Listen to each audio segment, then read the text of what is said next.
Hi hello friends, మన channel కొత్తగా చూసినట్లయితే సబ్స్క్రైబ్ చేసుకొని పక్కన ఉన్న బెల్ ఐకాన్ క్లిక్ చేసి ఆల్ పైన ట్యాప్ చేయండి.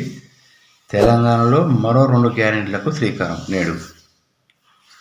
నేడు సబ్సిడీ గ్యాస్ సిలిండర్, 200 యూనిట్ల విద్యుత్ అమలు, 1.49 గ్యాస్ కనెక్షన్లు, 2.21 కోట్ల ఆదా. జిల్లాలో 6 గ్యారెంటీలకు గాను 1.92 లక్షల దరఖాస్తులు. సిరిసిల్ల అభయహస్తం పేరిట స్వీకరించిన 6 గ్యారెంటీల్లో మరో 2 అమలుకు రాష్ట్ర ప్రభుత్వం మంగళవారం శ్రీకారం చుట్టనున్నది. ఇప్పటికే ఆర్టీసీ బస్సుల్లో మహిళలకు ఉచిత ప్రయాణం, ఆరోగ్యశ్రీ 10 లక్షల వరకు పెంచిన ప్రభుత్వం మరో అడుగు వేసింది. అయితే మహాలక్ష్మి పథకంలో 500కు సిలిండర్, 200 యూనిట్ల వరకు ఉచిత విద్యుత్ అమలు కావడంతో జిల్లాలోని దరఖాస్తుదారుల్లో ఆసక్తి అనేది పెరిగింది.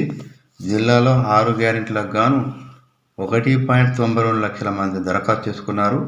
ఇందులో ప్రస్తుతం 2 గ్యారెంటీలకు సంబంధించి పూర్తి వివరాలను ప్రభుత్వం సేకరించింది.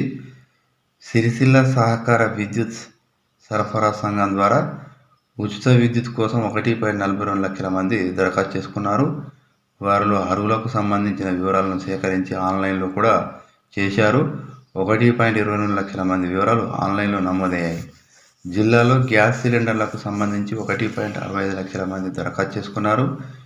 ఈ 2 గ్యారెంటీల్లో ఎంతమందికి లబ్ధి చేకూరుతుందనే ఆసక్తి నెలకొంది. జిల్లాలో గ్యాస్ సిలిండర్ల సబ్సిడీతో ప్రతి నెల 2.21 కోట్ల ఆదా. ఇలాంటి లేటెస్ట్ న్యూస్ మీకు రావాలంటే సబ్స్క్రైబ్ చేసుకొని పక్కన ఉన్న బెల్ ఐకాన్ క్లిక్ చేసి ఆల్ పైన ట్యాప్ చేయండి.